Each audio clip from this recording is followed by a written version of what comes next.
그날도 남편은 만나지 못한다고 말했다. 이유는 제사였다. 처음엔 잠깐 토라졌지만 이게 3번, 4번 반복되며 이상한 예감이 스쳤다.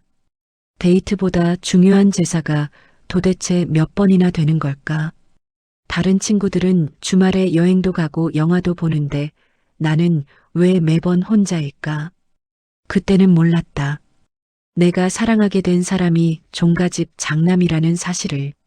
그리고 그 말이 앞으로 내 인생의 중요한 전조가 될 거라는 것도. 남편 도윤을 처음 만났을 때 그는 참 따뜻한 사람이었다. 말투는 부드럽고 배려는 자연스러웠으며 나를 향한 시선에는 진심이 담겨 있었다.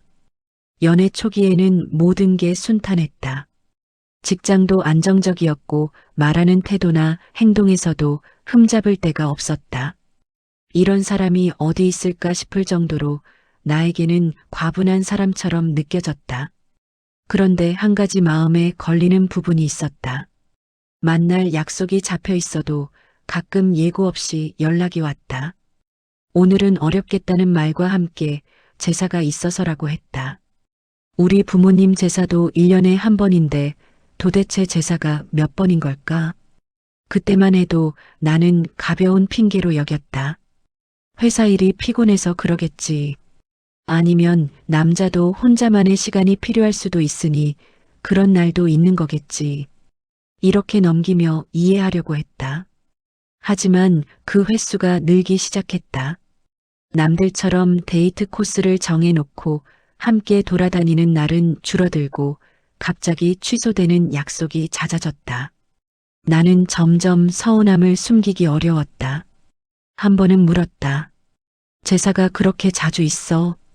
그가 난감한 듯 웃으며 설명했다. 조상님들이 많아서 그렇다고. 나는 농담으로 받아들였다. 아니 얼마나 많길래. 하지만 그는 끝까지 구체적인 설명을 하지 않았다. 그저 조용히 미안한 표정만 지었다. 지금 생각하면 그때 이미 무언가를 알았어야 했다. 그의 표정에 담긴 무거움은 결코 가벼운 핑계가 아니었다. 연애가 깊어지고 서로가 결혼을 이야기할 만큼 가까워졌을 때 나는 그동안 제사 때문에 취소된 약속들을 농담 삼아 들먹였다. 그때 도윤은 말없이 나를 바라보다가 조금은 진지한 표정으로 말했다. 사실 우리 집이 제사가 많은 편이야. 나는 대수롭지 않게 웃으며 넘겼다. 요즘 시대에 제사가 많은 집이 얼마나 많다고. 그저 1년에 2~3번 정도겠지. 하지만 상견례 자리에서 그 말이 다르게 들리게 될 줄은 상상도 못했다. 상견례 날 양가 부모님이 정중하게 인사를 나누고 식사가 시작된 후 도윤의 아버지가 조심스럽게 입을 열었다. 우리 집이 종가라는 사실 알고 있겠지요. 그 순간 공기가 멈춘 듯했다. 나는 놀란 눈으로 도윤을 보았다. 그는 미안한 기색과 미묘한 불안함이 섞인 표정으로 내 손을 잡아주었다. 나는 그동안 종가라는 말을 단 한 번도 듣지 못했다. 그저 제사가 몇 번 있다 정도였고 그래서 데이트 몇 번이 취소됐던 것뿐이었다. 그런데 종가라니. 장손으로서의 의무라는 단어가 그의 집안 대화에서 자연스럽게 오갔다. 나는 갑작스럽게 너무 큰 세계 앞에 서 있는 기분이었다. 하지만 그때는 사랑이 더 컸다. 도윤이 종가집 장남이라 해도 그는 여전히 내가 사랑하는 그 사람이었다. 내가 살아갈 집안이 어떤 곳인지 완전히 알지는 못했지만 그에게 속한 세계라면 내가 적응할 수 있을 거라 믿었다. 사랑만 있으면 모든 어려움도 지나갈 것이라고 단순하게 생각했다. 결혼 후 처음 맞은 명절은 예상보다 훨씬 복잡했다. 시댁에 도착하자마자 제사 준비가 시작됐고 상에 올라갈 음식들이 끝없이 나왔다. 시어머니는 손이 빠르고 정갈했지만 준비해야 할 양이 너무 많았다. 나 역시 처음 겪는 일이라 긴장했지만 도와드리고 싶은 마음에 열심히 손을 보탰다. 그날은 첫 명절이니까 그래도 괜찮았다. 배우면서 하는 거니까 부족한 건 당연했다. 그러나 문제는 그 이후였다. 명절이 아닌 평범한 달에도 제사가 있었다. 그리고 그 다음 달에도 또 있었다. 알고 보니 제사가 10개가 넘었다. 사과 깎는 것부터 나물 볶기까지 처음에는 생소했지만 내가 해낼 수 있는 일이라고 생각했다. 하지만 횟수가 문제였다. 겨우 하나가 끝나면 다음 준비가 시작됐다. 회사 업무에 지쳐 돌아온 날에도 제사 준비를 이유로 시댁에 가야 했다. 신혼이라고 불릴 만큼 설레던 시간은 사라지고 제사 일정이 우리 부부의 스케줄을 지배하기 시작했다.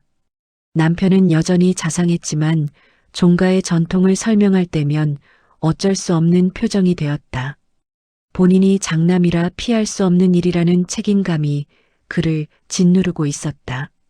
어느새 나는 제사가 다가오는 날이면 불안해지기 시작했다.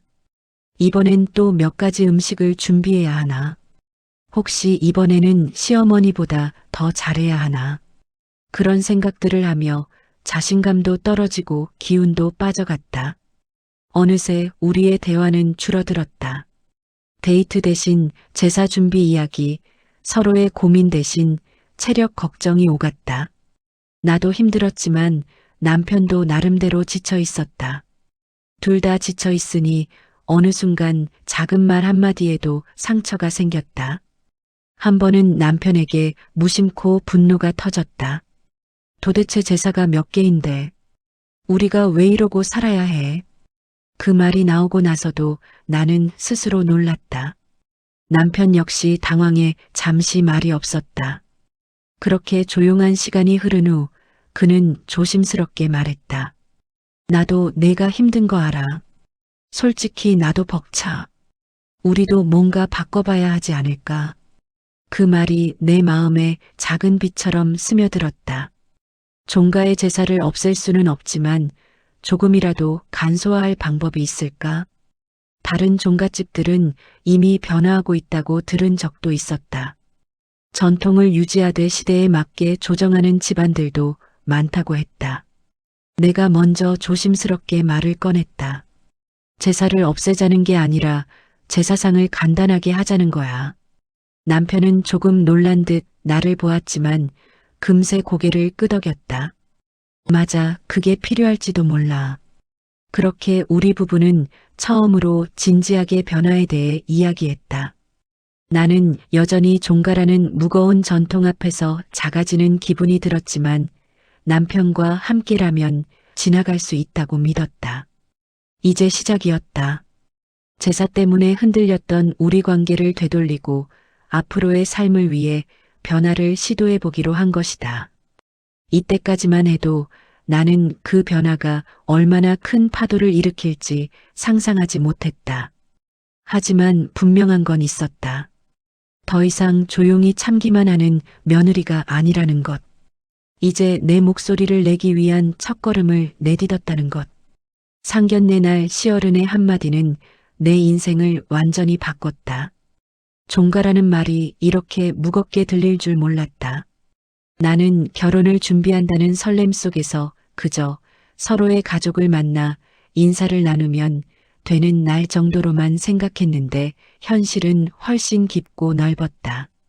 조상 대대로 이어져 온 책임과 의무가 이 한 단어에 담겨 있었다. 그리고 그 중심에는 앞으로 남편이 될 사람이 있었다. 그의 옆에 서 있다는 사실이 자랑스러우면서도 동시에 막연한 두려움이 밀려왔다. 앞으로 내가 감당해야 할 몫이 결코 가볍지 않다는 것을 본능적으로 느꼈기 때문이다. 하지만 그날은 웃어야 하는 자리였고 나는 최대한 자연스럽게 미소를 지었다. 그 미소 뒤로 수많은 의문과 불안이 뒤섞여 있었지만 당시에 나는 그것을 제대로 꺼내 놓을 용기도 없었다. 상견례는 처음엔 평범했다. 양가 부모님은 예의를 지키며 인사를 나누었고 식당 안은 잔잔한 분위기였다. 나는 긴장한 티가 나지 않도록 최대한 차분한 표정을 유지했다. 그런데 도윤의 아버지가 물잔을 내려놓으며 조심스레 말했다. 우리 집은 종가입니다. 그 말이 나오는 순간 내 머릿속에서는 무언가 큰 종이 울리는 듯했다. 나는 무의식적으로 남편이 될 사람을 바라봤다. 그는 나를 안심시키려는 듯 조용히 미소를 지었지만 그 눈빛 뒤엔 복잡한 감정이 숨어 있었다. 마치 언젠가 말해야 했던 이야기를 이제야 꺼낸 듯한 미묘한 표정이었다. 나는 종가라는 말의 뜻을 그때 온전히 알지 못했다. 우리 집에는 장손이나 종가 개념이 없었고 제사도 간단하게 치르는 편이었다. 그래서 종가라는 단어는 옛날 드라마에서나 듣던 말로만 알고 있었다. 그런데 그 단어가 지금 내 결혼과 연결되어 현실이 되고 있다니 적잖은 충격이었다. 시아버지는 조용히 설명을 이어갔다. 우리는 몇 대에 걸쳐 내려온 제사가 많고 명절뿐 아니라 중간에도 제사를 지낸다. 전통을 이어오는 집안이다 보니 장남의 역할이 중요하다. 나는 그 말이 당연히 미래의 남편을 향한 설명이라 생각했지만 어느 순간 내게까지 시선이 옮겨오는 것을 느꼈다. 그제야 실감했다. 아, 장남의 역할은 곧 아내의 역할과도 연결되는구나. 하지만 그 순간에도 나는 애써 환하게 웃었다. 형식적인 자리에서 감정이 드러날 수는 없으니까. 내 부모님도 당황한 기색을 보였지만 이내 표정을 다잡고 정중하게 고개를 끄덕이셨다. 도윤의 어머니는 내가 부담을 느끼지 않도록 부드러운 말투로 덧붙였다. 너무 걱정하지 않아도 된다. 처음엔 모두 어려워하지만 차차 익숙해진다. 그리고 도와줄 사람도 많다. 나는 그 말에 조금은 안도했지만 한편으론 말로만 위로일 뿐 현실은 다를 수 있겠다는 생각이 들었다. 식사가 이어지는 동안 나는 남편과 시어른들의 대화를 유심히 들었다. 그들은 자연스럽게 조상 이야기를 나누고 있었다. 몇 대 조상님이 어떤 직책을 맡았고 어떤 정신이 내려오고 있으며 어떤 제사가 중요한지 등등. 처음 듣는 이름과 용어가 많아 금세 머릿속이 복잡해졌다. 그런데 도윤은 그 모든 내용을 숙지하고 있는 듯했다. 평소 조용한 그가 이럴 때만큼은 또렷하게 설명을 이어갔다. 어렸을 때부터 보고 배우며 자라왔기 때문이겠지. 나는 그 모습을 보며 그가 왜 연애 시절 제사 때문에 약속을 취소할 수밖에 없었는지 조금은 이해가 갔다. 이건 단순한 집안 행사가 아니라 그에게는 오랜 시간 몸에 배인 삶의 한 부분이었다. 상견례가 끝나고 집으로 돌아가는 차 안에서 나는 여러 생각이 한꺼번에 밀려왔다. 눈앞의 도윤은 여전히 내가 사랑하던 그 사람이지만 그 뒤에 있는 거대한 집안과 책임은 이전에 상상하던 결혼 생활과는 많이 달라 보였다. 나는 조심스럽게 물었다. 종가라는 걸 왜 지금 말해줬어? 그는 잠시 침묵하다가 솔직하게 털어놓았다. 말하면 너가 부담 느낄까봐 걱정됐어. 그리고 사실 나도 너한테 미안한 마음이 있었어. 종가 장남이라는 게 자랑스럽기보다 때로는 무겁게 느껴지거든. 그래서 차마 말을 꺼내기 어려웠어. 그 말에 나는 서운함과 이해가 동시에 밀려왔다. 상견례 당일 느꼈던 충격이 남아 있었지만 그의 진심을 느끼니 마음이 조금은 풀렸다. 나는 여전히 혼란스러웠지만 그를 사랑하는 마음이 더 컸다. 그래서 단호하지만 부드럽게 말했다. 괜찮아. 나도 아직 정확히 모르지만 배우면 되지. 결혼은 우리 둘이 함께하는 거니까. 그는 내 손을 꼭 잡았다. 미안하고 고마워. 앞으로 너한테 너무 많은 짐을 지우지 않도록 노력할게. 하지만 그 말이 얼마나 어려운 약속인지 우리는 미래의 제사들을 겪으며 조금씩 알게 된다. 종가라는 이름은 개인의 의지만으로 쉽게 바꿀 수 있는 것이 아니었다. 전통이라는 이름 아래 놓여 있는 수많은 규칙과 관습은 대대로 이어져 왔고 그 무게는 생각보다 훨씬 무거웠다. 그럼에도 나는 사랑을 기반으로 이 집안에 들어가기로 결심했다. 새로운 환경에 적응하는 건 어렵겠지만 서로가 서로의 편이 되어준다면 지나갈 수 있다고 믿었다. 결혼 준비를 하며 나는 종가에 대해 조금씩 더 알게 되었다. 시어머니는 내가 부담스럽지 않도록 최대한 부드럽게 설명해 주셨다. 우리 집은 제사 음식이 조금 많아. 이건 오랜 전통 때문이지. 하지만 예전보다는 줄인 편이야. 이렇게 말했지만 실제 제사 목록을 보니 생각보다 훨씬 많았다. 일정표에는 기일이 빼곡했고 음식은 최소 10가지 이상이 기본이라는 걸 알게 됐다. 그럼에도 나는 초반에는 잘 해낼 수 있을 거라 믿었다. 처음부터 포기해버리기엔 나는 이미 결혼에 마음을 굳힌 상태였고 남편과의 미래를 생각하면 노력해보고 싶었다. 부모님은 내 표정을 보고 걱정하셨다. 혼자 힘들어하는 건 아니지. 남편이 잘 도와줄 거야. 나는 걱정하지 말라고 말했지만 속으로는 알 수 없는 불안이 계속 자랐다. 하지만 그 불안조차도 사랑하는 사람과 함께라면 이겨낼 수 있다고 스스로를 설득했다.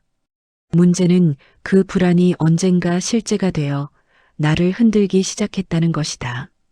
종가집의 제사 문화가 내가 예상했던 수준을 훨씬 넘어서고 있었기 때문이다. 결혼식을 치르던 날 나는 많은 축하 속에서 밝게 웃었다.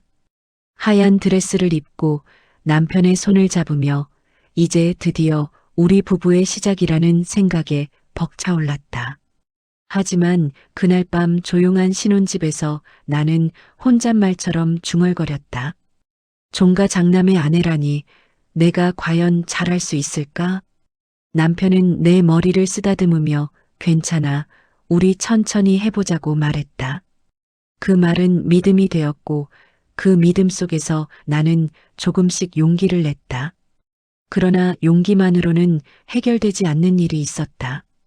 전통은 살아있는 규칙처럼 우리의 삶에 밀고 들어왔고 그 첫 시작이 바로 결혼 첫 해의 제사였다. 나는 아직 모르고 있었다. 그 제사들이 앞으로 내 일상과 감정에 어떤 변화를 가져올지. 상견례에서 시작된 진실은 이제 현실의 무게로 나에게 다가오고 있었다. 그리고 나는 그 무게를 견디기 위해 처음으로 스스로에게 질문하기 시작했다. 과연 나는 어떤 며느리가 되고 싶은가? 이 집안에서 어떤 삶을 살고 싶은가? 그 질문에 대한 답을 찾아가는 과정이 바로 앞으로의 이야기 속에서 펼쳐지게 된다.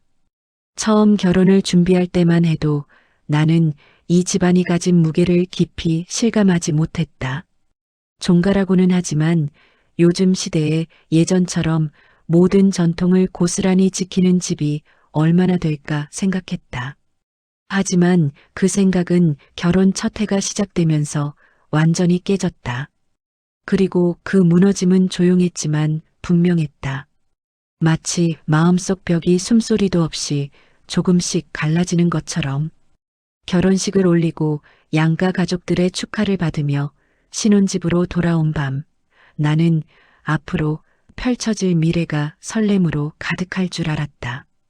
그런데 그 설렘이 채 사라지기도 전에 첫 제사 일정이 정해졌다. 결혼 한 달 만이었다. 그 후에도 얼마 지나지 않아 또 하나의 제사가 있었다. 그리고 또 다음 달에도 제사가 있었고 그 다음 달에도 이어졌다. 나는 달력을 보면서 혼자 말없이 웃음이 나왔다. 이렇게 많은 제사가 있을 줄은 정말 상상도 못했다.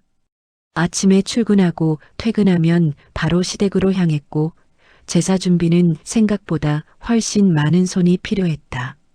생선 손질부터 나물 다듬기, 전 굽기, 탕 끓이기까지 모든 과정에 시간이 오래 걸렸다. 시어머니는 손이 빠르고 정갈했지만 준비해야 하는 양 자체가 너무 많았다. 나도 도와드리고 싶었고 며느리로서 잘 보이고 싶은 마음도 있었다. 그래서 처음엔 지친 티를 내지 않으려 애썼다. 하지만 제사 준비는 명절처럼 1년에 2번 끝나는 일이 아니라 거의 매달 찾아오는 행사였다. 그리고 그 모든 집중된 수고는 대부분 시어머니와 나에게 돌아왔다. 밤늦게까지 전을 굽다 보면 얼굴이 달아오르고 눈이 따갑고 손목이 아파왔다. 기름 냄새가 머리까지 배어 다음날 회사에서도 동료들에게 웃으며 변명해야 했다. 어제 집안 행사가 있어서 좀 늦게 잤다고. 사실은 새벽까지 제사상을 준비했다고는 말하지 못했다. 종가라는 말을 꺼내면 상대가 괜히 조심스러워질 것 같았고 부담스럽게 느낄까 걱정되기도 했다. 게다가 나는 아직도 종가의 무게를 완전히 이해하지 못한 채 그 안에서 버티고 있었다. 제사 당일에는 손님 맞이처럼 긴장된 분위기가 이어졌다. 상을 차릴 때는 순서가 정해져 있고 놓여야 할 위치가 정확해야 했다. 한 번은 실수로 탕 그릇을 반대편에 놓았는데 시어머니 얼굴이 잠시 굳어졌다. 이후 바로 웃으며 괜찮다고 했지만 나는 그 순간 심장이 내려앉는 기분을 느꼈다. 이 집안에서는 모든 것이 정해진 틀 안에서 돌아가고 있었고 나는 그 틀에 적응해야 하는 사람이었다. 또 다른 문제는 빈도였다. 하나가 끝나면 며칠 쉬고 또 다른 제사가 다가왔다. 회사 일이 바쁘면 몸이 지쳤고 주말마다 제사 준비로 쉬지 못하니 정신적으로도 한계가 왔다. 남편은 최대한 도우려고 했지만 전통적으로 남자는 주로 제례 진행을 맡고 음식 준비는 여성의 몫이라는 분위기가 강하게 자리 잡고 있었다. 남편도 그 틀을 완전히 깨진 못했다. 그는 나를 안쓰러워했지만 종가의 장남이라는 책임감은 그의 발목을 붙잡고 있었다. 어느 순간부터 나는 제사 날짜가 다가오는 것이 두려워졌다. 전자레인지 냄새만 맡아도 속이 울렁거렸다. 도마 위에서 생선을 자르면서 눈물이 났던 날도 있었다. 내가 왜 이러고 있을까? 결혼을 하면 행복이 커지는 줄만 알았는데 내 삶은 왜 점점 줄어들고 있는 느낌일까? 사랑하는 남편과의 결혼이었지만 제사는 우리 사이에 놓인 큰 벽이었다. 조금만 더 참으면 괜찮아지겠지. 이런 마음으로 버텼지만 몸은 정직해서 점점 신호를 보내기 시작했다. 남편 역시 변했다. 예전엔 퇴근 후 데이트하자고 하던 사람이었는데 이제는 시댁 갈 길을 먼저 걱정했다. 우리 둘이서만 보내는 시간이 점점 줄어들었다. 소소한 저녁 산책도 편안한 소파 데이트도 모두 제사 일정에 밀렸다. 부부가 가장 행복해야 할 신혼 시절이었는데 우리는 서로를 온전히 바라볼 시간조차 부족했다. 그의 책임감은 이해했지만 그 이해가 반복될수록 나는 점점 혼자가 되어갔다. 어느 날 밤 또 하나의 제사를 준비하고 돌아오는 길에 남편이 말을 걸었다. 오늘 많이 힘들었지. 그 한마디에 나는 아무 말도 하지 못했다. 힘들다고 말하면 남편이 더 죄책감을 느낄 것 같았다. 하지만 말하지 않는다고 해서 힘듦이 사라지는 건 아니었다. 마음 한쪽에 쌓인 감정은 더 깊어지고 더 단단해졌다.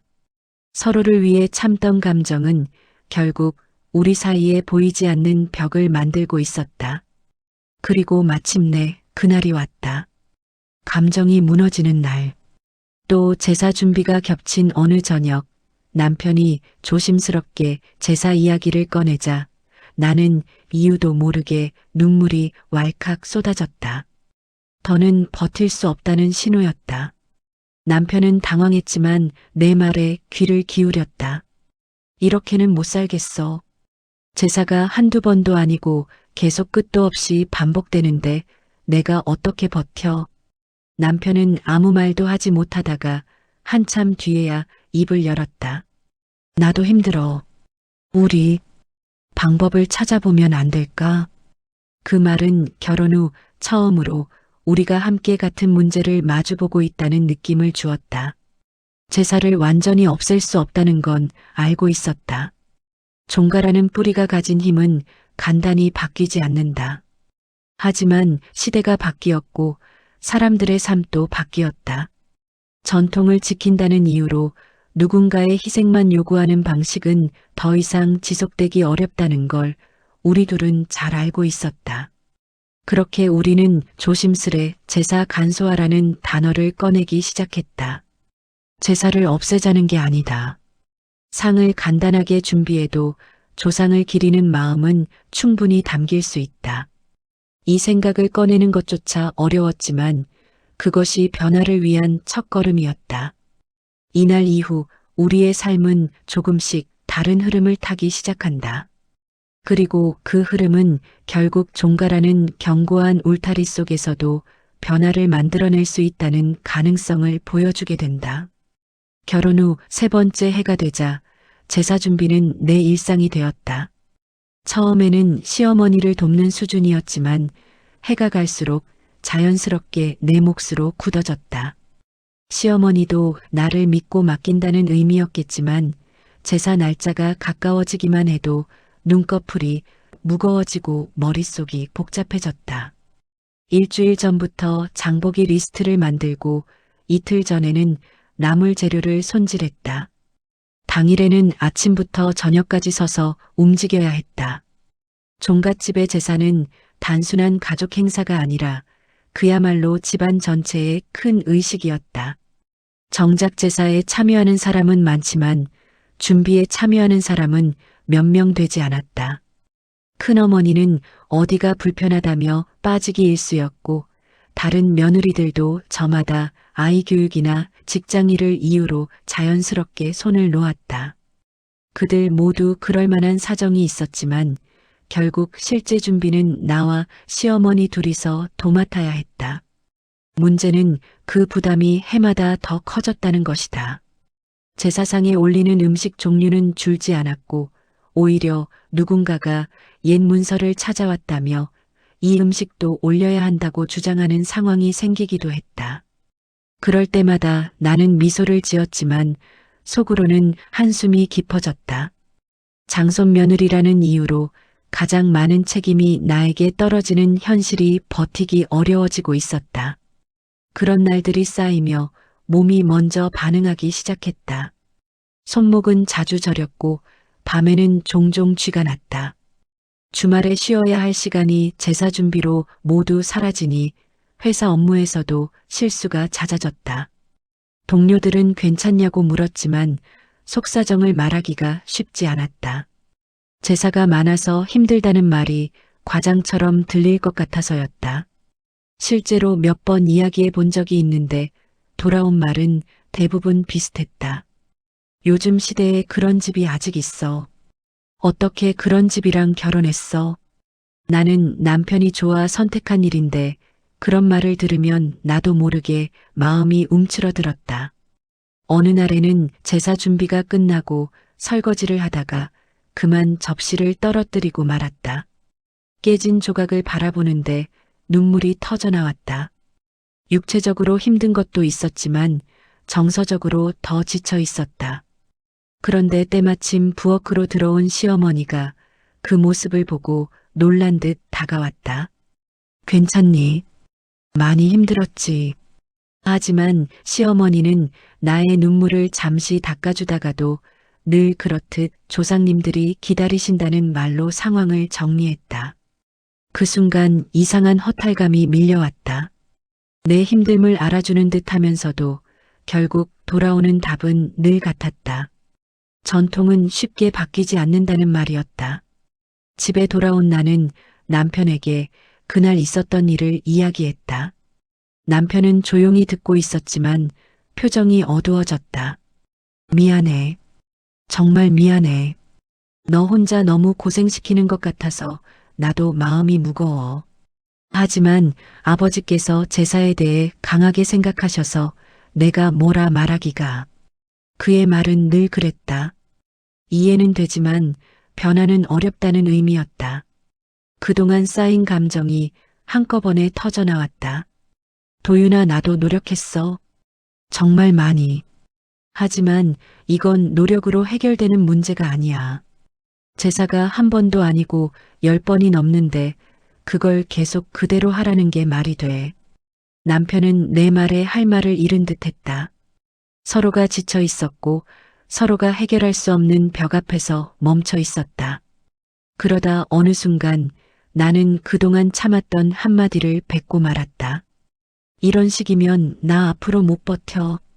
그 말은 생각보다 무겁게 방에 떨어졌고 남편은 마치 벼락이라도 맞은 듯 표정을 굳혔다. 한참 동안 말을 잇지 못하던 남편이 조심스럽게 입을 열었다. 그래. 나도 이제는 바꿔야 한다고 생각해. 너무 힘든 걸 아니까. 우리 방법을 찾아보자. 어떻게든. 그 말은 내 귀에 너무나도 간절한 희망처럼 들렸다. 이 사람도 나만큼 힘들어하고 있었구나. 종갓집 장남으로 책임을 느끼면서도 아내를 지키고 싶은 마음이 함께 있었구나. 두 마음 사이에서 남편은 나보다 더 오래 고민해 왔을지도 모른다. 그제야 남편의 어두운 표정과 반복되던 미안하다는 말이 이해되기 시작했다. 그날 이후 우리는 제사를 간소화한 집들을 찾아보며 정보를 모으기 시작했다. 인터넷 커뮤니티부터 종갓집 관련 기사까지 생각보다 많은 가정이 이미 변화의 흐름을 받아들이고 있다는 사실을 발견했다. 의외로 종가라 하더라도 실무 부담을 줄이기 위해 음식수를 대폭 줄이거나 생략하는 경우도 많았다. 어떤 집에서는 제사 때 전을 직접 부치지 않고 구매한 전을 그대로 사용한다고 했다. 어떤 집은 제사 횟수를 조정해 조상님들 제사를 묶어 지내기도 했다. 남편은 놀란 듯 말했다. 이렇게 하는 집도 있다고. 나도 처음 알았어. 그때부터 우리 부부는 조금씩 자신감을 얻었다. 시가에서 완벽한 형태의 제사만을 고집하는 게 전부가 아니라는 것을 알게 되자 마음이 한결 가벼워졌다. 변화가 가능하다는 희망이 생겼다. 물론 지금의 집안에서 그 변화를 받아들이느냐는 또 다른 문제였지만 적어도 시도는 할 수 있겠다는 용기가 생겼다. 한 번은 남편이 조심스레 덧붙였다. 사실 나도 제사 때문에 너랑 자주 못 만나서 억울했어. 그때도 내 마음대로 할 수 있는 게 없었거든. 그 말을 듣는 순간 지난 연애 시절이 떠올랐다. 데이트를 취소할 때마다 남편이 지었던 찡한 표정, 너무 미안했지만 제대로 설명할 수도 없었던 그 시절의 답답함. 그것들이 이제야 온전히 이해되었다. 나는 남편의 손을 잡으며 말했다. 우리 같이 바꿔보자. 우리만이 아니라 다른 사람들도 편해질 수 있게. 그 말은 단순한 위로가 아니라 앞으로 우리가 걸어갈 길에 대한 약속이었다. 힘들고 부딪히는 과정이 있겠지만 함께라면 충분히 가능할 것 같았다. 전통을 지키면서도 현대적으로 변화하는 길을 찾을 수 있다면 우리 가족 모두가 숨을 쉴 수 있게 될 것이다. 하지만 어떤 변화든 그 시작은 작은 동의와 큰 용기가 필요하다. 그리고 그 용기가 우리에게 조금씩 생기고 있었다. 다음 제사 때 우리는 작은 시도를 해보기로 했다. 제사 음식 몇 가지를 줄이고 준비 과정도 나누는 방법을 시험해 보기로 했던 것이다. 물론 쉽지 않을 것이다. 어른들 눈치를 보며 설명해야 하고 혹여 누군가 불편해할지도 모른다. 하지만 지금 이대로는 더 이상 버틸 수 없었다. 변화는 필요했고 이미 늦은 감도 있었다. 이제 우리는 조심스럽지만 확실한 한 걸음을 내디딜 준비를 하고 있었다. 제사 때문에 움츠러들었던 시간들, 서로를 이해하지 못해 상처가 되었던 말들, 그 모든 과정을 지나며 우리는 새로운 방향을 향해 나아가기로 했다. 그리고 그 작은 변화의 씨앗이 어떻게 집안 전체의 변화를 이끌지 우리는 아직 알지 못했다. 다만 한 가지는 분명했다. 예전처럼 혼자 힘든 짐을 지고 가는 며느리는 더 이상 아니라는 것. 남편도 그 무게를 함께 나누며 앞으로 나아간다는 것. 그것이 사부의 마지막이자 다음 이야기를 위한 시작이었다. 제사 준비를 마치고 돌아오던 날 나는 이상하게도 몸이 무거웠다. 단순히 피곤한 정도가 아니었다. 마음 깊은 곳에서부터 짙은 회색빛이 차오르는 것 같았다. 아무리 애를 써도 끝나지 않는 반복, 새로움이라고는 없는 일정, 그리고 그 한가운데서 점점 지쳐가는 나 자신이 있었다. 그날 밤 남편과 이야기를 나눈 뒤 마음속에서 뭔가가 바뀌기 시작했다. 나는 조용히 참기만 하는 사람에서 앞으로 바꾸기 위해 움직여야 하는 사람으로 조금씩 넘어가고 있었다. 다음 제사가 예정된 날 시댁에 도착하자마자 부엌에서는 이미 분주한 움직임이 있었다. 시어머니와 다른 며느리들이 나물을 다듬고 고기를 재우고 튀김 재료를 손질하고 있었다. 나는 자연스럽게 일에 뛰어들었지만 마음 한켠에서는 계속해서 질문이 맴돌았다. 정말 이 많은 음식을 매번 다 해야 하는 걸까? 이렇게 많아야만 제사가 의미를 갖는 걸까? 그리고 이 부담을 며느리들만 짊어져야 하는 걸까? 손이 바쁘게 움직이면서도 머릿속에는 그런 생각들이 끊임없이 떠올랐다. 그날 부엌에서 다른 며느리들의 표정을 유심히 보게 되었다. 평소에는 크게 내색하지 않았던 큰아주머니의 며느리도 두 아이를 키우며 직장을 다니는 둘째 며느리도 모두 잔잔하게 피로가 쌓인 얼굴이었다. 나는 용기를 내보기로 했다. 괜히 분위기를 해칠까 걱정됐지만 지금이 아니면 말할 기회가 없을 것 같았다. 나는 조심스럽게 손을 멈추고 말했다. 혹시 제사 준비 힘들지 않으세요? 순간 부엌이 조용해졌다.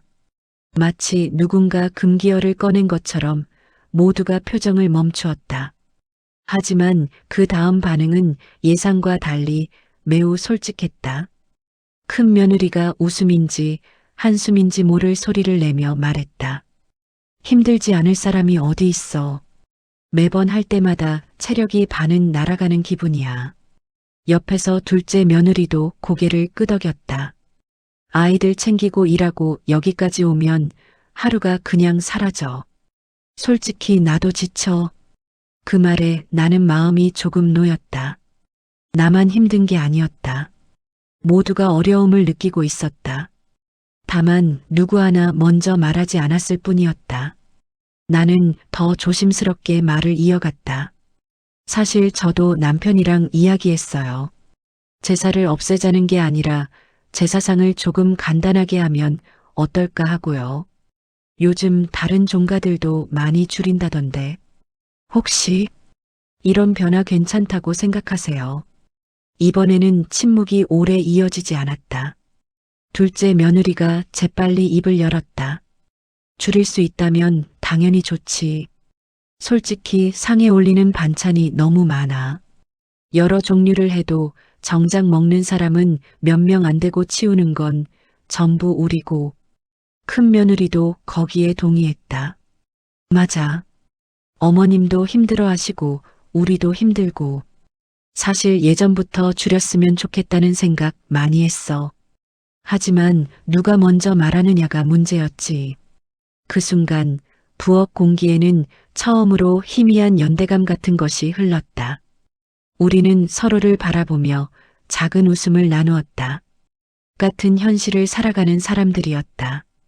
종가라는 이름 아래 묶여 있지만 동시에 그 무게를 함께 지고 있는 사람들이었다. 잠시 후 시어머니가 부엌으로 들어오셨다. 우리는 얼른 각자 하던 일을 이어갔다. 하지만 평소와 달리 조금 더 담담한 기분이었다. 시어머니 역시 이 많은 음식을 준비하느라 힘들다는 걸 누구보다 잘 알고 있었다. 나는 시어머니에게 다가가 나직하게 물었다. 어머니 혹시 제사상 조금 간단하게 하시면 어떨까 하고요. 너무 많아서 어머니도 많이 힘드시잖아요. 저는 전통을 없애자는 게 아니라 어머니가 덜 고생하셨으면 해서요. 시어머니는 잠시 멈춰 나를 바라보았다. 예전 같으면 그 말에 깜짝 놀라거나 불편함을 드러냈을지도 몰랐다. 하지만 이번에는 오히려 한숨을 내쉬었다. 나도 사실 힘들지. 젊을 때는 괜찮았어. 그런데 이제는 체력이 예전 같지가 않네. 시어머니의 말은 의외였다. 그동안 누구보다 전통을 지키는 분이라고 생각했는데 그분도 마음속에는 변화의 여지가 있었다. 다만 본인이 먼저 말할 수 없었을 뿐이었다. 어른으로서 책임감 때문에 버티고 계셨던 것이다. 그때 나는 확신했다. 문제는 누군가가 먼저 말하는 것이었다. 변화가 불가능한 게 아니라 아무도 시작하지 않았을 뿐이었다. 며느리들이 함께 의견을 모으고 어른들에게 조심스럽게 전달하면 분명 이야기가 진전될 수 있을 거라는 믿음이 생겼다. 그날 제사가 끝나고 정리까지 마친 뒤 며느리 셋은 시댁 뒤뜰에 모여 따뜻한 차를 나누어 마셨다. 달빛이 고요하게 내려앉은 마당에서 우리는 조용하지만 단단한 결심을 나누었다. 제사는 유지하되 제사상은 간소화하는 방향으로 의견을 모으자는 것. 그리고 그 의견을 남편들에게 자연스럽게 전달해 시가 회의를 열도록 유도하자는 계획이었다. 서로의 표정에는 피곤함 대신 희미한 희망이 깃들어 있었다. 며느리들 사이에서 이렇게 솔직한 대화가 오가는 것은 처음이었다. 늘 전통을 지킨다는 명목 아래 각자 자기 역할에 묶여 있었지만 이제는 조금 다르게 움직여 보기로 했다. 그날 우리는 종가의 새로운 시대를 준비하고 있다는 묵묵한 책임감을 공유했다. 더 이상 혼자서 힘든 걸 참는 시대가 아니라 함께 문제를 해결하는 방향으로 나아가는 것이다.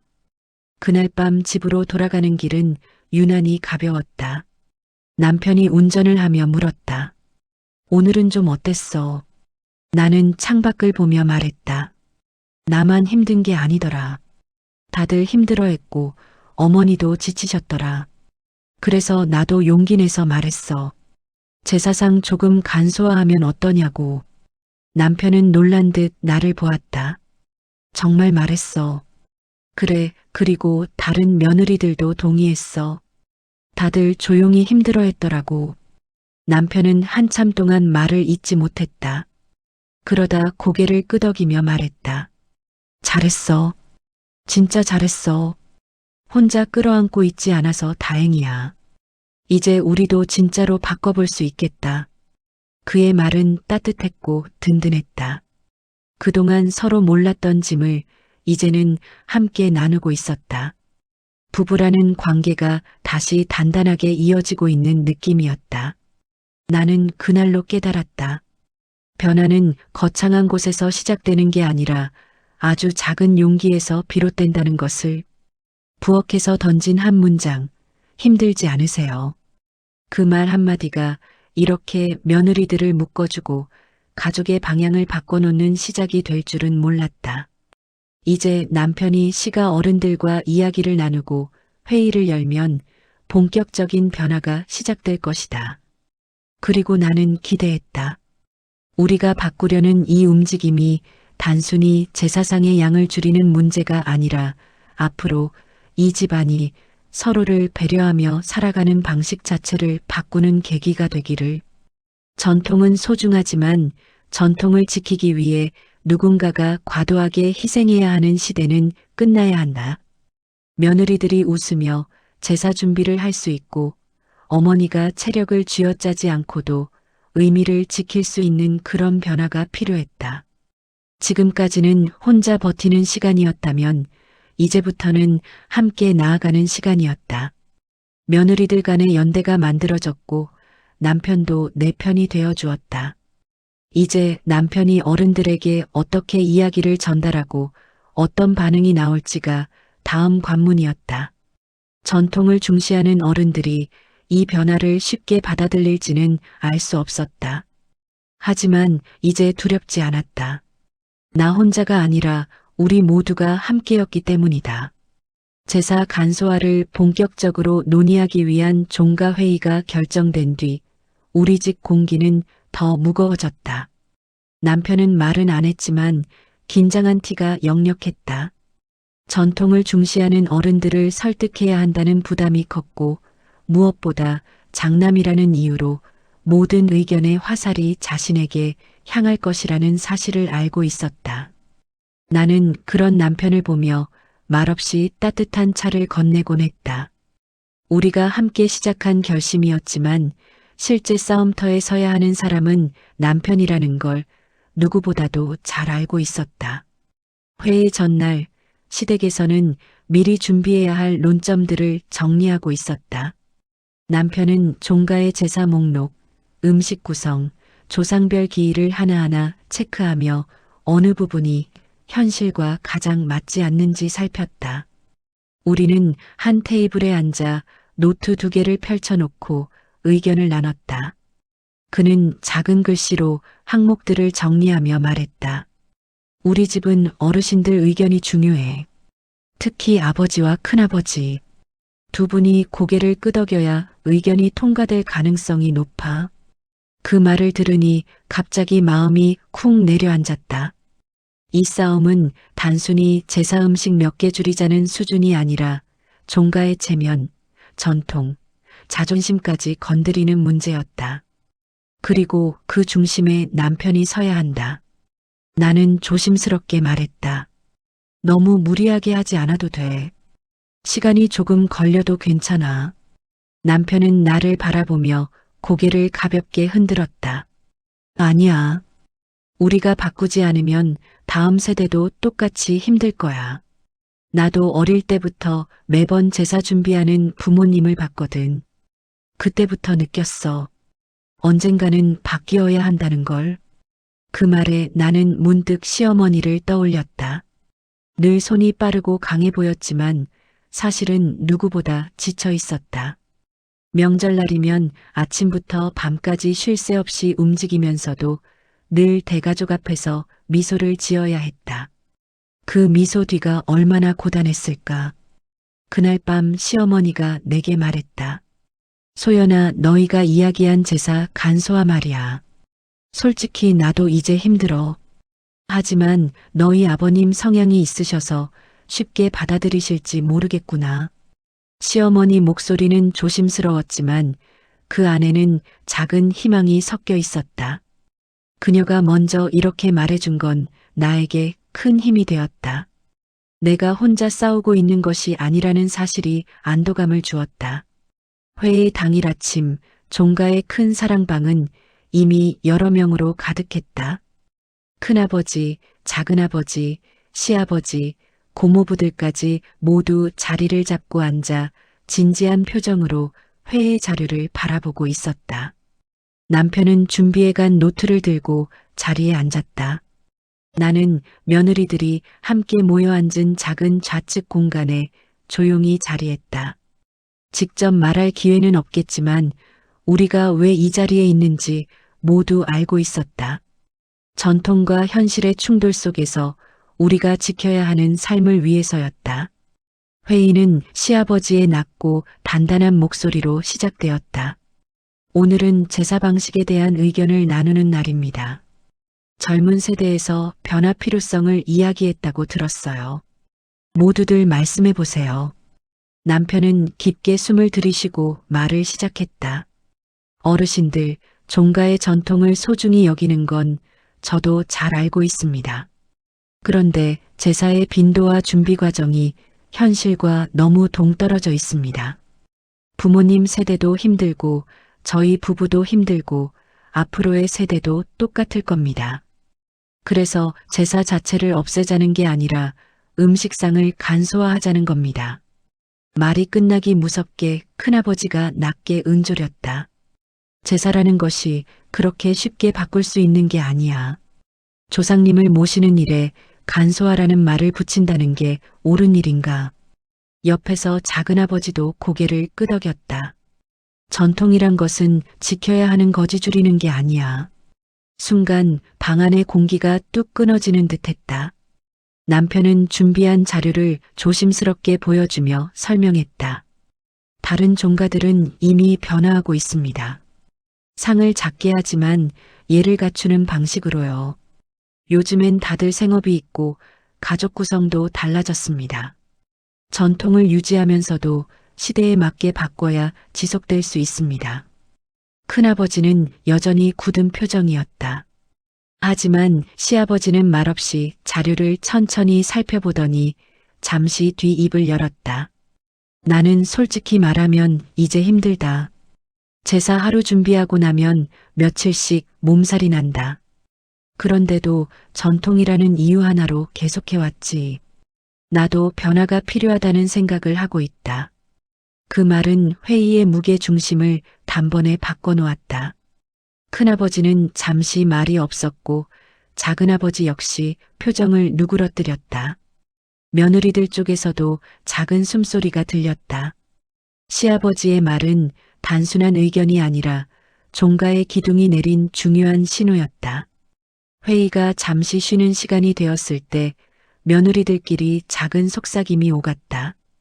드디어 말씀하셨네. 이 분위기면 가능성 있어. 나는 그 말에 마음이 조금 놓였지만 여전히 긴장감은 사라지지 않았다. 전통을 바꾸는 일은 협상의 문제가 아니라 집안 정체성을 건드리는 일과 다름없으니까. 휴식 후 남편이 다시 조심스럽게 말했다. 간소화는 예를 줄이는 것이 아닙니다. 상차림만 줄이는 것입니다. 필요한 음식 몇 가지는 유지하되 부담을 줄이자는 것입니다. 예를 다하고 마음을 다한다면 조상님께서도 이해하실 거라 믿습니다. 그 말이 끝나자 방 안에 다시 고요가 내려앉았다. 큰아버지는 눈을 감고 생각에 잠긴 듯한 모습이었다. 그러다 아주 천천히 눈을 뜨고 말했다. 전통은 변해야 할 때가 오지. 이번이 아마 그때일지도 모르겠다. 그 말은 마치 오래 잠겨있던 문이 삐걱 열리는 소리처럼 느껴졌다. 가족 모두의 표정이 조금씩 풀렸다. 며느리들 사이에서는 작은 환한 숨이 새어나왔다. 나도 모르게 눈가가 살짝 뜨거워졌다. 이 변화가 단순히 음식 몇 개 줄이는 문제가 아니라 우리 세대의 삶을 바꾸는 문제라는 걸 모두 알고 있었기 때문이다. 회의는 마무리되었고 결론은 명확해졌다. 제사는 유지하되 제사상은 간소화한다. 누구도 대놓고 환호하지 않았지만 모두가 안도의 숨을 쉬었다. 전통을 지키면서도 현실을 고려한 첫 타협이었다. 그리고 그 타협이 앞으로 어떤 변화를 가져올지 우리는 이제 막 알기 시작한 참이었다.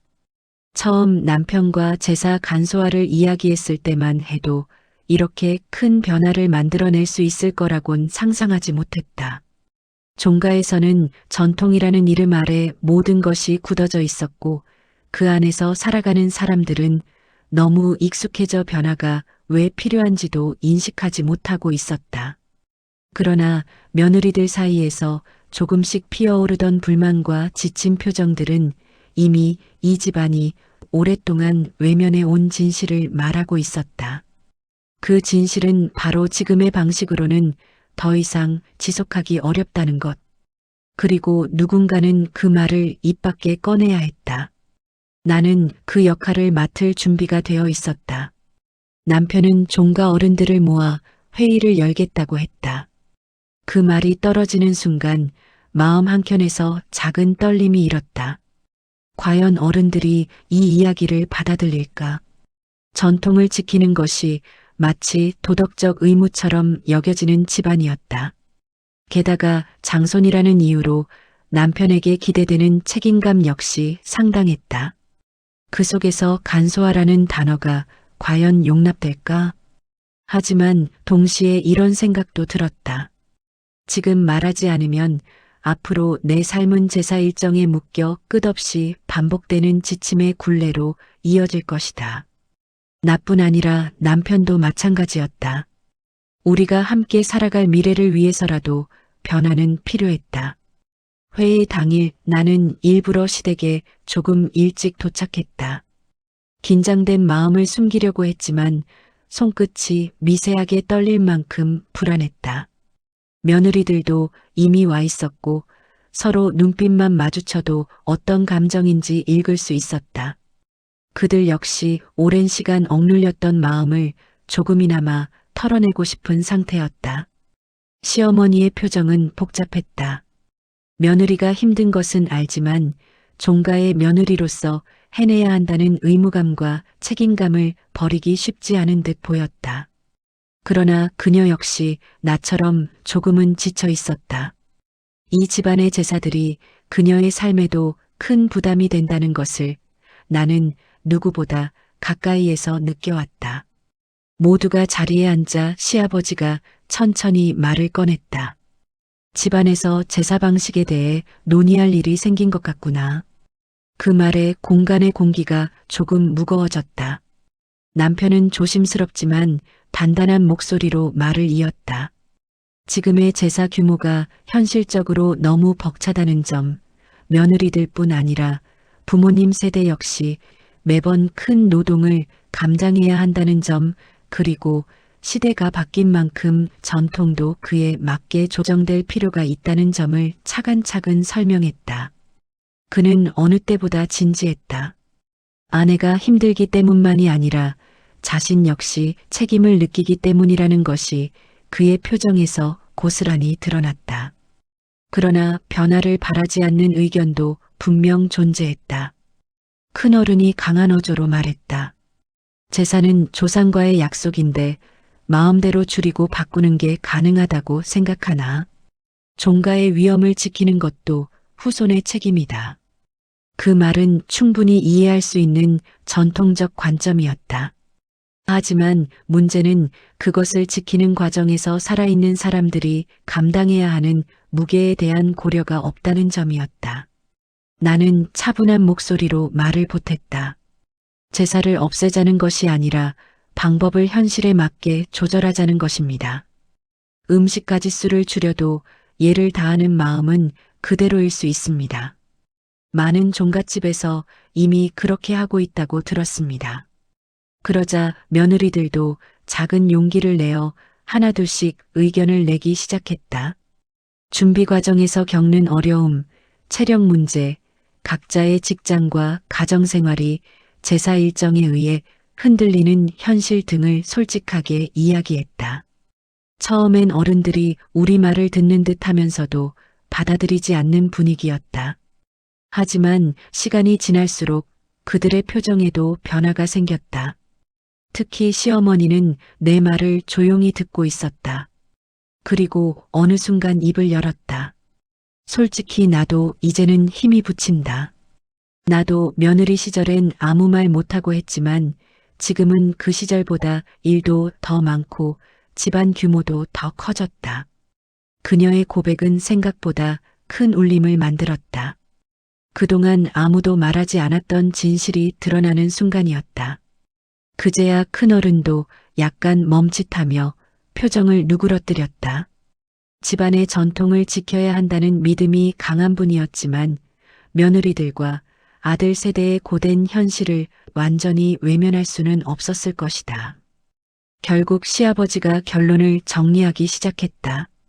전통을 지키되 현실적 어려움을 해결하는 방식으로 조정하는 것이 필요할 것 같구나.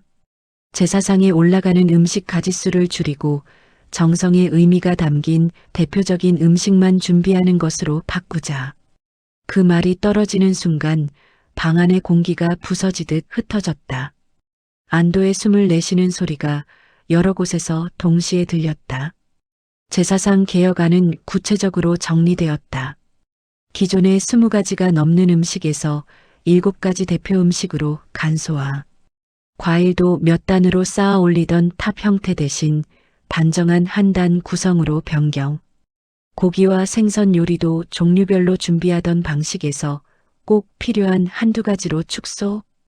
그리고 무엇보다 중요한 것은 제사 준비에 분업하였다. 한 명이 모든 것을 떠안지 않고 각 가정에서 한두 가지씩 맡아 준비하는 방식으로 바뀌었다. 이 변화 하나만으로도 재산할의 부담이 절반 이하로 줄어드는 효과가 있었다. 회의가 끝나자 며느리들의 표정은 눈에 띄게 밝아졌다. 누군가는 울먹이며 말했다. 이제 숨 좀 쉬고 살겠어요. 남편은 나를 바라보며 미소 지었다. 그 미소에는 고마움과 미안함 그리고 앞으로 더 잘해보자는 약속이 담겨 있었다. 나는 깊게 숨을 들이마셨다. 드디어 끝났다기보다 이제 시작이라는 느낌에 가까웠다. 변화란 단번에 이루어지는 것이 아니다. 우리가 오늘 만든 합의는 앞으로 이어질 제사 문화를 바꾸는 첫걸음이었다. 전통을 버리지 않으면서도 사람들의 삶을 존중하는 방식으로 바꿀 수 있다는 희망이 보였다. 집으로 돌아오는 길, 차창 너머로 저녁 햇빛이 따뜻하게 내려앉아 있었다. 그 풍경을 바라보며 생각했다. 나는 참 많은 것을 견뎌왔다. 연애 시절 반복되던 제사 일정, 결혼 후 끝없이 이어지던 제사 준비, 더 이상은 버티기 어려웠던 순간들까지. 그러나 그 모든 과정이 헛되지는 않았다. 변화는 누군가의 용기로 시작된다. 나는 단지 목소리를 냈을 뿐인데 그 작은 용기가 집안의 오래된 관습을 움직이는 순간을 만들어냈다. 그리고 그 변화는 앞으로 우리 부부의 삶을 훨씬 더 단단하고 따뜻하게 만들어줄 것이다. 남편이 손을 잡으며 말했다. 고마워. 내가 없었으면 나도 이렇게까지 생각해보지 못했을 거야. 나는 고개를 저으며 말했다. 우리 같이 한 거야. 전통은 지키되 우리 삶도 지켜야 하니까. 그 말에 남편은 미소를 짓고 운전을 이어갔다. 차 안에 흐르는 공기는 오랜만에 가벼웠다. 무언가를 끝냈다는 후련함이 아닌 앞으로 더 나아갈 수 있다는 확신이 만들어낸 편안함이었다. 이제 제사는 여전히 우리 삶의 일부로 남아있을 것이다. 그러나 더 이상 두려움이나 부담으로 다가오지 않는다. 우리가 조정한 방식은 단순한 간소화가 아니라 살아있는 사람들이 행복하게 예를 지킬 수 있는 새로운 전통이다. 그렇게 우리는 오래된 관습 속에서 길을 잃지 않고 서로를 지켜내는 법을 배웠다. 종가라는 거대한 틀 앞에서도 두 사람만의 목소리를 낼 수 있다는 것을 확인한 하루였다. 종가 회의가 끝난 뒤 며칠 동안 나는 마음이 묘하게 가벼웠다. 아직 모든 문제가 해결된 것은 아니었다. 어른들 몇 분은 여전히 못마땅해 한다는 소문도 들렸다. 하지만 종가라는 커다란 틀 안에서 나처럼 작은 목소리를 가진 사람이 변화를 내기란 쉽지 않은데도 결국 우리 세대가 움직임을 만들어냈다는 사실 자체가 참 크고도 낯설었다. 처음 제사 준비로 울음을 참고 야근 뒤 시댁에 달려갔던 그날의 나를 떠올리면 지금 이 변화가 믿기지 않을 만큼 커다란 전환이었다. 새로운 제사 방식은 다음 달 첫 제사부터 바로 적용되었다. 이전에는 새벽부터 음식을 준비해야 했고 나물만 해도 5가지 이상이었다. 달걀전, 동태전, 육전, 산적, 잡채, 탕국, 식혜, 과일 다대기, 조기굽기까지 손이 안 가는 게 없었다. 그런데 이번에는 달랐다. 상차림이 20종류에서 7종으로 줄었고 굳이 상을 가득 채우지 않아도 된다는 합의가 있었기에 마음이 한결 편했다. 시어머니도 준비량이 줄어든 것을 직접 체감했는지 이전처럼 날카롭게 움직이지 않고 여유가 생겼다. 가족들 얼굴에도 어딘가 부드러워진 분위기가 감돌았다. 내가 처음 시댁을 드나들던 시절과 비교하면 실제로 빛이 다르게 보일 만큼 달라 보였다. 첫 간소화 제사 날 나는 식재료 봉투를 들고 부엌 문을 열었다. 예전 같았으면 이미 전 굽는 냄새가 진동했을 시간인데 부엌은 생각보다 조용했다. 시어머니는 물을 다듬고 있었고 시누이와 다른 며느리들도 편한 차림으로 자연스럽게 역할을 나눴다. 나 역시 내 몫을 받았는데 과거와 달리 부담이 훨씬 줄어 있었다. 내가 맡은 것은 과일 손질과 나물 하나. 이렇게 간단할 수 있다니. 내가 처음 종가에 들어왔을 때는 상상조차 못했던 일이다. 시어머니는 말없이 물을 자르다가 고개를 들고 말했다. 이번엔 내 말이 맞았던 것 같다. 나도 솔직히 이젠 힘이 붙여서 말이야. 그 한마디는 나를 며칠 동안 울컥하게 만들었다. 나는 시어머니가 나를 오랫동안 부담스럽게 여기고 있다고 생각했었다. 내가 뭘 잘못하면 전통을 모르는 며느리라 생각할까 두려웠고, 혹시 시댁에서 나를 마음에 안 들어 하면 어쩌나 하는 걱정을 늘 품고 살았다. 그런데 그게 아니었다. 시어머니도 힘들었던 것이다. 시댁 전체가 전통 때문에 각자의 어려움을 오래도록 감추고 있었던 것이다. 남편도 부엌에 들어와 우리를 보며 말을 보탰다. 이렇게 하니까 훨씬 좋다. 더 자주 대화도 하고. 부엌 안공기는 묘하게 따뜻했고 그동안 쌓였던 긴장감이 풀리는 느낌이었다. 나만의 변화가 아니라 우리 모두의 변화였다. 제사가 시작되기 전 작은 회의도 열렸다. 재물의 의미를 유지하면서도 현재의 현실에 맞게 실용적으로 바꾸자는 종손의 설명이 이어졌고, 이젠 굳이 상을 과도하게 차릴 필요가 없다는 이야기에도 많은 분들이 고개를 끄덕였다. 나도 살며시 그 옆자리에 앉아 흐름을 지켜보았다. 예전 같았으면 아무 말도 하지 못했겠지만 이제는 그 안에서 당당하게 존재할 수 있었다. 이 집에서 나도 가족임을 인정받는 순간이었다. 제사를 올리는 동안에도 집안 분위기는 확 달라져 있었다. 예전처럼 긴장과 피로로 뒤덮인 자리가 아니라 다 같이 조용히 앉아서 조상을 기리는 본래 목적에 집중하는 모습이었다. 종가의 전통은 그대로였지만 불필요하게 무겁던 형식이 사라지자 오히려 마음이 더 편안했다. 시아버지는 제사 중간에 나와 다른 며느리들을 바라보며 한마디 하셨다. 그래도 조상님들께서 우리가 마음을 다해 모시는 건 느끼실 거다. 꼭 음식이 많아야 되는 건 아니지. 그 말에 나는 또 고개가 깊게 숙여졌다. 이런 말이 나올 줄은 정말 생각도 못했다. 제사가 모두 끝난 뒤 뒷정리를 하며 나는 깨달았다. 변화라는 것은 어느 날 갑자기 찾아오지 않는다. 누군가는 불편함을 참고 견디고, 누군가는 조심스레 문제를 꺼내고, 누군가는 그 말에 귀를 기울이며 아주 천천히 움직이는 것. 그렇게 작은 움직임들이 모여 큰 변화를 만들어내는 것이다. 내가 내뱉었던 한마디는 분명 용기가 필요했지만 그 용기가 결국 모두를 편하게 만들었다. 변화는 참을 줄 아는 사람에게만 허락되는 것이 아니라 말할 줄 아는 사람에게도 찾아온다는 걸 나는 비로소 알았다. 남편과 나는 제사 뒤 집으로 가는 길에 손을 잡았다. 여전히 종가의 일들은 쉽게 끝날 일이 아니겠지만 이제는 함께 해결할 수 있다는 확신이 들었다.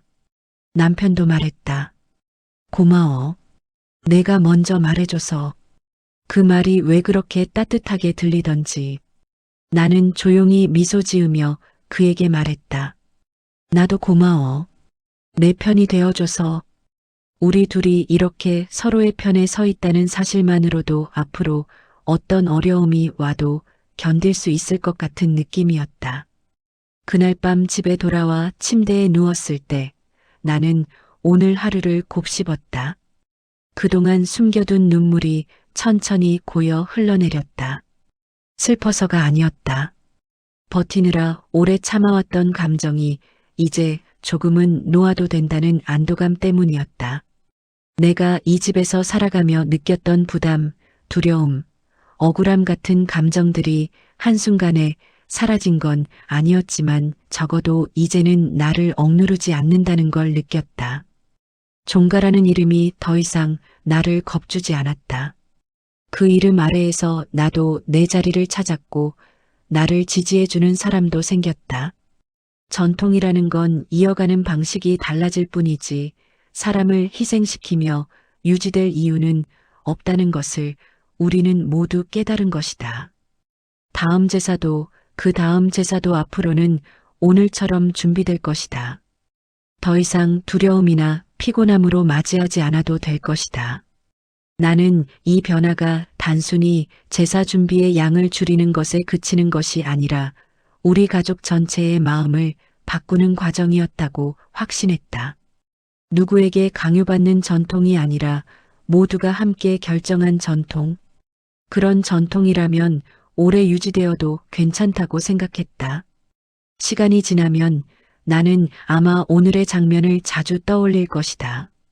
무겁던 종가의 공기가 부드럽게 흐르던 그날, 서로가 처음으로 진심을 들여다보며 대화하던 순간, 그리고 마침내 모두가 한 방향을 향해 움직이기 시작했던 그 시간, 그 변화의 첫걸음에 내가 있었다는 사실이 내 마음을 환하게 밝혔다.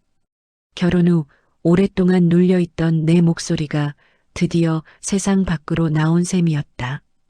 이제는 누구도 나의 존재를 가볍게 넘기지 못할 것이다. 나 역시 나 자신을 예전처럼 작게 만들지 않을 것이다. 삶은 생각보다 단단하고 또 생각보다 유연하다. 종가라는 견고한 틀도 결국은 사람이 만든 것이었고 사람이 마음을 열면 변화도 가능했다. 나는 오늘 이 경험을 오래 간직할 것이다.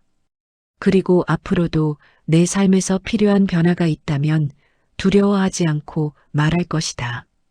그 말이 때로는 작은 파장을 일으키고 때로는 큰 변화를 일으킬 수 있다는 걸 나는 이미 경험했으니까. 이제 제사상 앞에서 울고 싶었던 지난날의 나와 작별할 시간이다. 오늘의 나는 더욱 단단하고 더욱 당당하며 더욱 자신을 사랑하는 사람이다. 조상님들도 아마 이런 변화를 허락하시고 응원해 주셨을 거라 믿는다. 전통은 이렇게 이어지는 것이다. 사람의 마음이 담겨 있을 때 비로소 전통이 된다. 오늘 우리 가족의 전통은 다시 태어났다. 그리고 그 중심에는 내가 있었다. 오래된 전통도 결국 사람이 쌓아온 시간이듯 변화를 시작하는 것도 결국 사람의 용기입니다. 지금 이 순간 작은 불편을 말할 용기를 낸다면 여러분의 삶도 한층 더 가벼워질지 모릅니다.